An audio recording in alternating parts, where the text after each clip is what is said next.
friends, here's another story for you.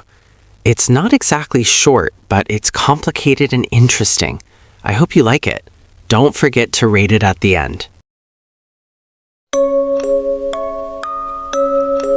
5 years ago, my grandmother died under very strange circumstances.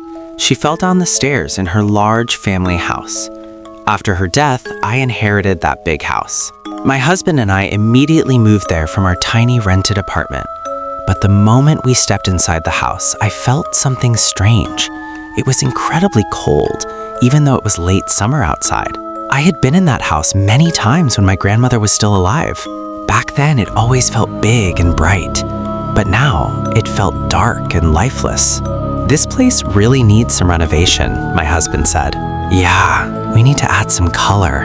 Right now, it just makes me feel depressed, I replied. The next day, we moved all our belongings into the house and slowly started the renovation, but nothing went right. The floor wouldn't take paint, the wallpaper wouldn't stick, nothing worked the way it should. At the end of the day, my husband fell down the stairs and seriously injured his back. The doctor told him he needed complete bed rest. At that point, it was obvious the renovation would take much longer than we expected. But the worst things started happening later. In that house, I began having strange dreams. Before moving there, I almost never remembered my dreams. But in that house, the dreams felt incredibly real. One night, I had a dream. My grandmother was sitting in a chair in her bedroom. Suddenly, she stood up and started walking towards the stairs.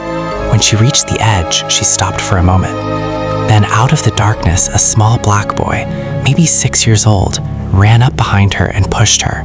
My grandmother fell down the stairs. I woke up immediately. Something felt very wrong. What a stupid dream, I whispered. The next day, I suggested to my husband that we invite a priest to bless the house. Maybe after that, we'll finally be able to finish the renovation, I sighed. The priest arrived in the evening. The moment he stepped inside, the first thing he said was, "It's quite cold in here." He walked around the house for about 10 minutes. Then he slowly walked toward the door and started leaving. "Where are you going?" I called after him. "I'll come back tomorrow. I think morning will be better," he said with a trembling voice before quickly leaving. But the next morning, he never came back. That night, I had another dream. In the dream, I walked outside into the backyard. In the middle of the yard, there was a large hole filled with old children's toys. I woke up and immediately looked out the window that faced the backyard. Of course, there was no hole there. A few more days passed. My husband wasn't getting any better. The house was a mess because of the unfinished renovation, and the atmosphere in the house filled me with a terrible sadness. Then one night, I had another dream. I walked out of my grandmother's room and started going down the stairs.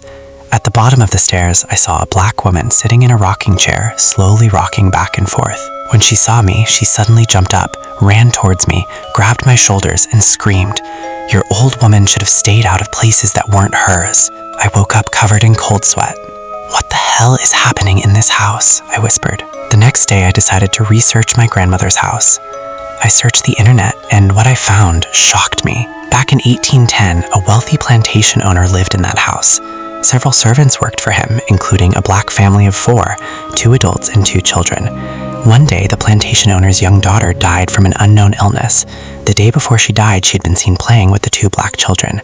In a blind rage, the plantation owner ordered the entire family killed, including the children. Their bodies were buried in the backyard of the house, along with their belongings and the children's toys.